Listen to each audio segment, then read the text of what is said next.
Today on DMG, I interview Chris Palmieri about HomeShops and the freelance form, Trev Smith about his own freelance railroad, and Erin Chamberlin about his passion for RC sailboats.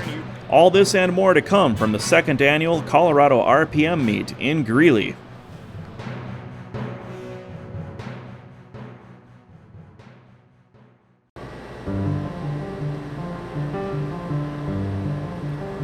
One part of the hobby which has been growing rapidly are Railroad Prototype Modeler Meets, also called RPMs. The first of these events was held in 1985 alongside the NMRA National Convention in Milwaukee, Wisconsin. Since then, RPMs have spread across the country, with the most notable being the St. Louis RPM, held every July in Collinsville, Illinois. Last year, Colorado held its first RPM meet in Greeley, hosted by the Colorado Model Railroad Museum and the Rocky Mountain region of the NMRA. This year, the organizers were looking to expand the venue, which led to it being moved to the nearby Island Grove Event Center on the north end of town. This turned out to be a good idea because many more people registered for the 2025 RPM, including myself. People from all over the country turned up for this event and everyone had a blast. Hundreds of models were being shown off, a half a dozen train layouts were in operation, and over a dozen vendors were present, including HomeShops, a new company in the hobby which specializes in serving freelance model railroaders. The Colorado Model Railroad Museum also hosted its own operating session and open house for registered guests. But enough talking. Let's take in some of the fine modeling on display together, and listen to what Chris Palmieri, Trev Smith, and Erin Chamberlin have to say about this event and the hobby we all love. Okay, so I'm here with Chris Palmieri of HomeShops, and would it be fair to say that this whole freelance form thing's kind of your brainchild, or is this something you took over? No, this is a new thing. Freelance and HomeShops is kind of my brainchild, and this is an offshoot of how do we grow the community? So we reached out to the Colorado RPM folks and Michelle Kempema with the idea of adding a component for freelance, and that is the beginning of the freelance forum. So this is the very first one. Very nice, and I've seen a lot of freelance models that came through. Yes, Here's sir. some of your products.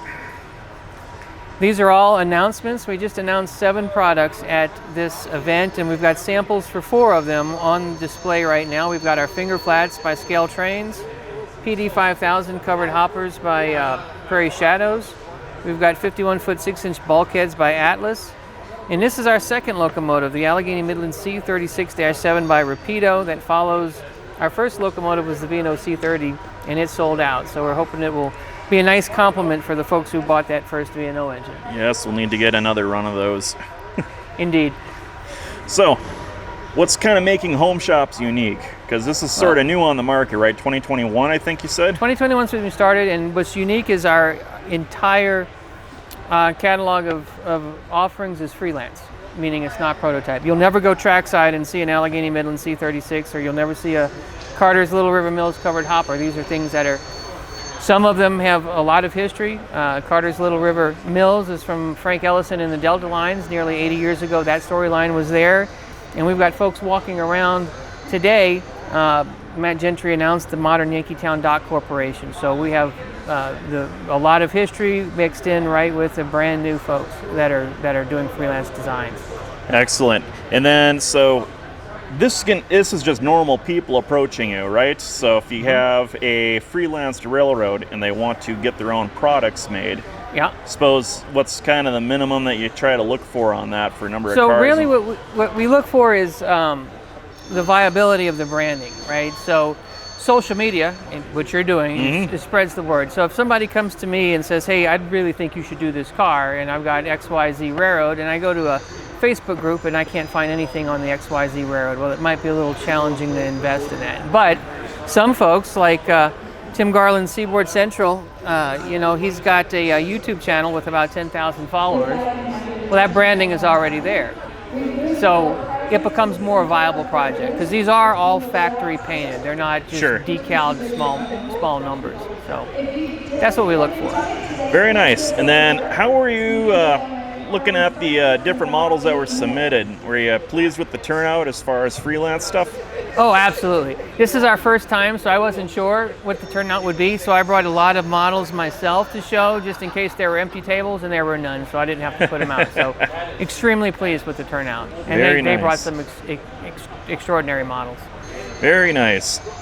So I'm assuming then this is not going to be the first, or the last time, I should say. No, I think this is the beginning of a long tradition. Yeah. Then the freelance forum itself, what exactly is that? Well, the freelance forum is a component of the Colorado RPM. So basically, most RPMs are just prototype based. A lot of the modeling and detail that goes into freelance model railroading parallels what prototype modelers do, except there's just a storyline that's also created. Sure. So we wanted to brand our component. In Freelance Forum, actually Michelle Kempelman came up with the name and we all decided we liked it. So the Freelance Forum is the HomeShots component of this RPM. All right, so this will be the thing that makes, I think, this RPM unique compared to, say, St. Louis and some of the other smaller ones. Indeed, each RPM kind of has its own footprint. This one is brand new, hadn't really established a footprint yet, so we saw an opportunity to maybe develop that footprint together from the very beginning, and so far it's been a huge success. Excellent. Well, thank you very much for your time today, Chris. Obviously, you're a busy guy and you got to pack out of here. So. Yep. Nope, thank you, James. I appreciate you taking the time to talk to me. Thank you, and then, of course, we'll have the links up on the description. Awesome. Thank you.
Again next October, coming back here for this.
All right, I'm here with Trev Smith, one of our younger members in the hobby, and he's got his own little freelance line that I was really interested in, and I hope everybody else is going to be interested in this too. Yeah. So, Trev, why don't you tell us about yourself and how you came up with this idea? Yeah, so I'm fairly young, just graduated college last year, so still just getting into the groove of things after college life. But I've been in and out of the hobby for model railroading for 20 years. I've always been interested in trains. Don't know how it came about. My parents and grandparents aren't interested, so it just came up, but probably had something to do with holiday trains. So started off with Lionel when I was younger, did that until about 2014. So in 2014, the NMRA National Convention came to Cleveland, where I am from and still reside in the area. Cleveland, Ohio, that is. And there I got to see a bunch of different layouts, got to really see people who flesh out, did larger layouts as well as a little bit of freelance content. And that really started to sell me on the idea of moving, first of all, to HO scale, which I did pretty shortly after that. And then also coming up with a freelance concept. So what started then, the Ohio, West Virginia, and Pennsylvania, slowly over 10 years kind of morphed into my current freelance idea. So just as I've been in and out of the hobby several times over those 10 years, but each time I came back, I kind of refined it a little bit more. So about 2020 is when I started really hammering on the current freelance idea, the Ohio and Pennsylvania, and then when I got back in, and again, about last year, is when I really got into it and have been doing it since then. Very nice. So, what's your is that freelance or proto-freelance? I'd say it's proto-freelance. Okay. So basically, I model a real line in the sense that it did actually exist at one point. Most of the lines I modeled did either exist or did exist, so were abandoned at some point. So I try to keep it relatively within the scope of the modern industry, but also have like the fact that it exists and some lines that weren't abandoned. I'd say it's more proto-freelance in that regard. Very nice. So let's see what you got here. So what did you bring? Yeah, so this is the first stuff I've painted for the freelance. So starting with this, this is a 2-bay covered hopper. So these will be used for mostly for salt and sand traffic, at least on the area I'm modeling. There's several like mineral plants on the Great Lakes that we'll be serving, as well as a sand distributor in Chardon, Ohio, which is the area I'm modeling around. This is one of our 60-foot high cube box cars. So I'm sure they'll have various uses. The one I can think of in particular for the line I'm modeling is there's a furniture distributor. So they make cabinets and such, so that'll be used for that. These two cars here are part of our business fleet. Of course, if you're a railroad, you've got to have some way to show your customers what you're doing. And so this is some of our way to do that.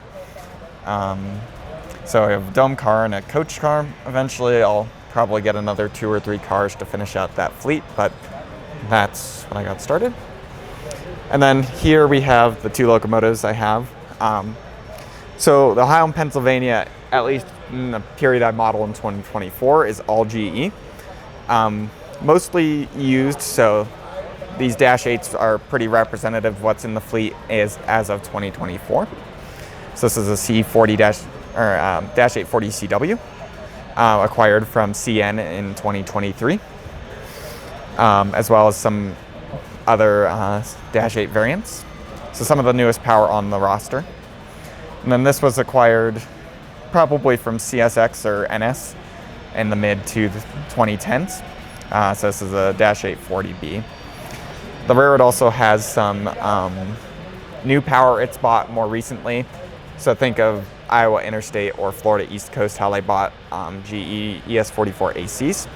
I kind of see my freelance being similar to that.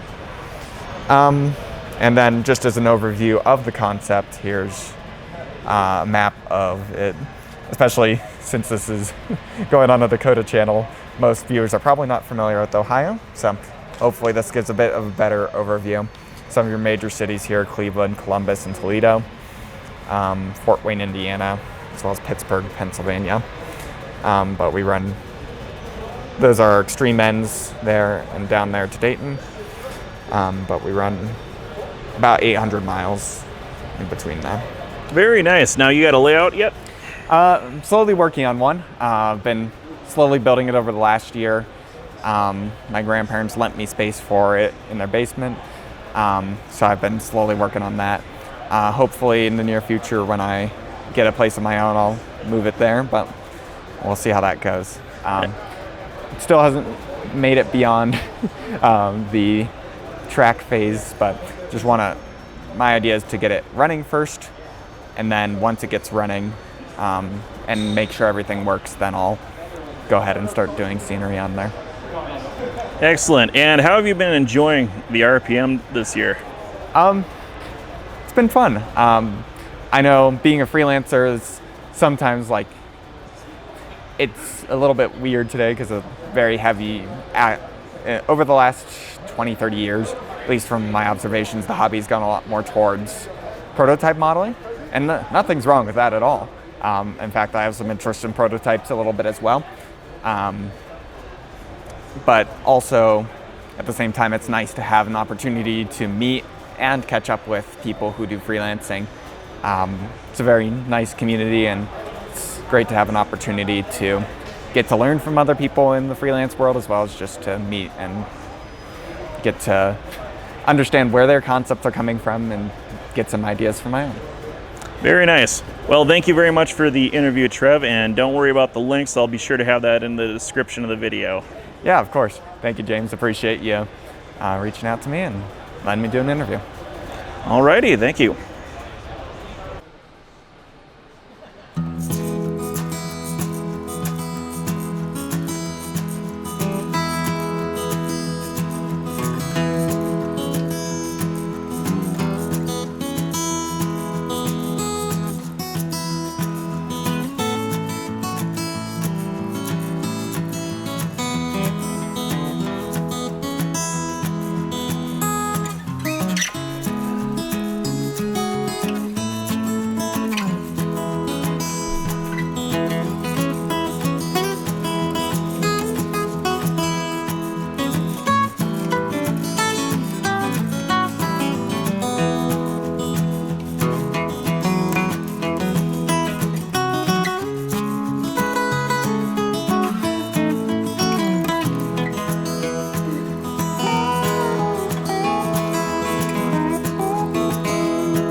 All right, so I'm here with Erin Chamberlin.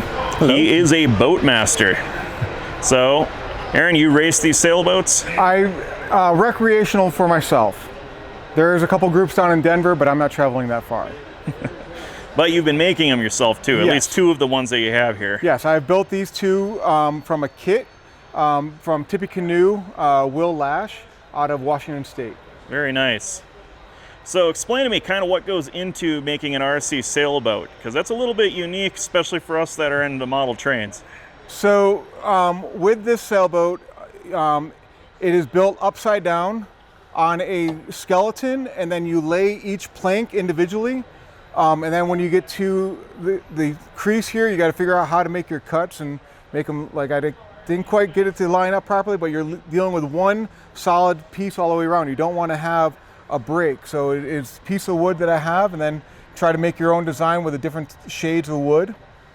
I have that line there and that line there, and that helps you when you're sailing. You can see the water line and see where you're at and how much weight's on the boat, how much wind's on the boat, and see where you're at. So that's the basic construction of the hull, and then you said this was fiberglass that you did? Yes, I did a single sheet of fiberglass. I had friends of mine that were amazed on how well the fiberglass is see-through, because I wasn't sure about it. I've never done fiberglass, and when I did it, it was amazing. You put it on and you can see, you can't tell, you know, there's nothing there.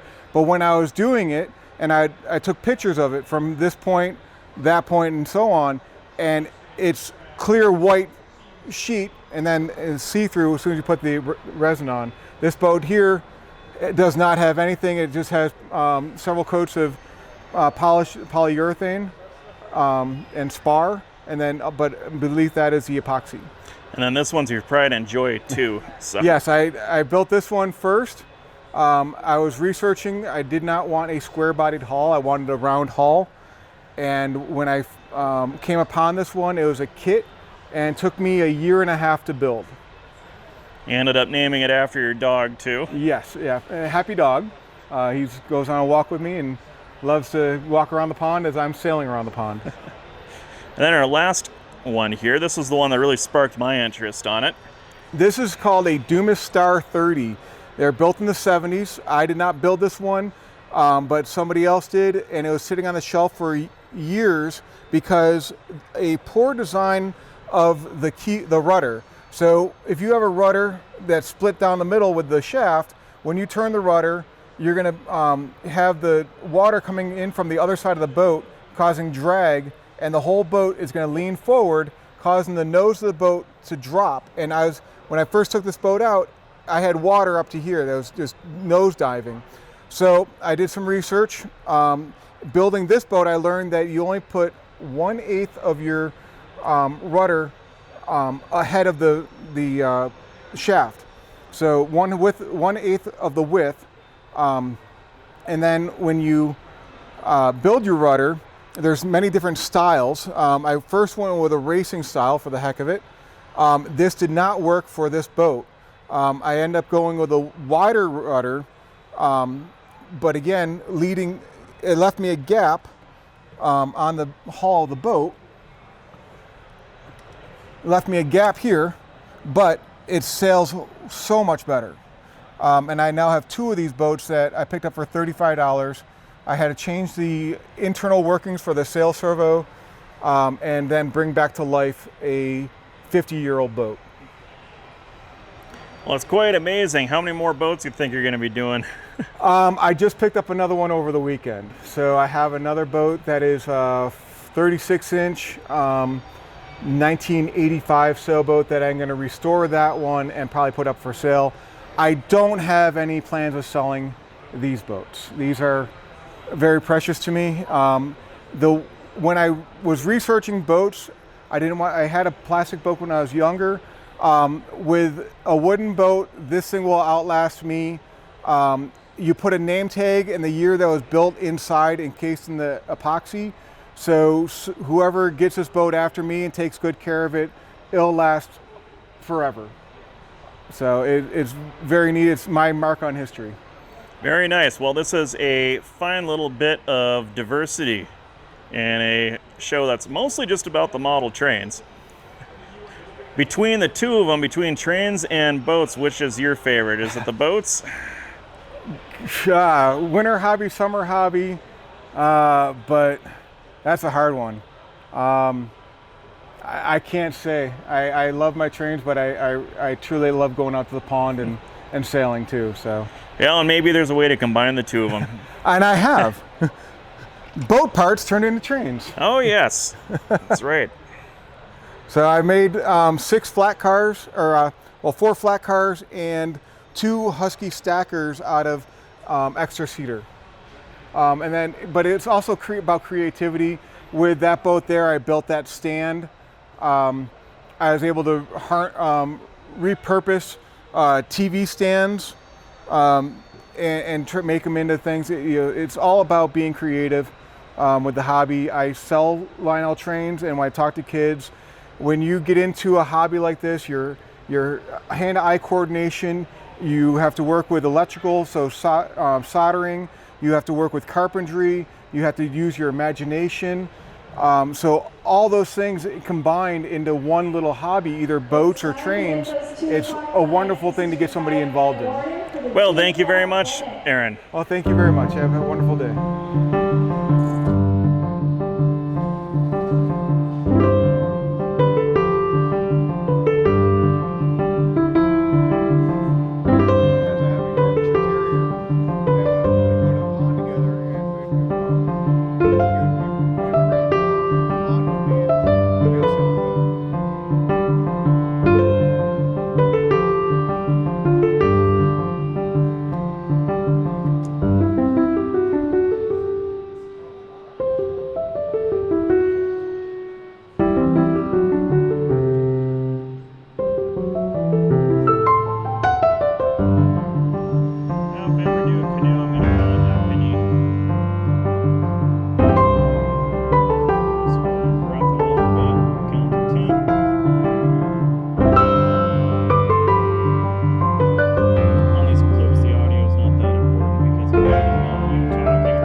scope tripod with a fluid head on it. Our seed on the river went out, and my uncle was a folk singer. So I'm like.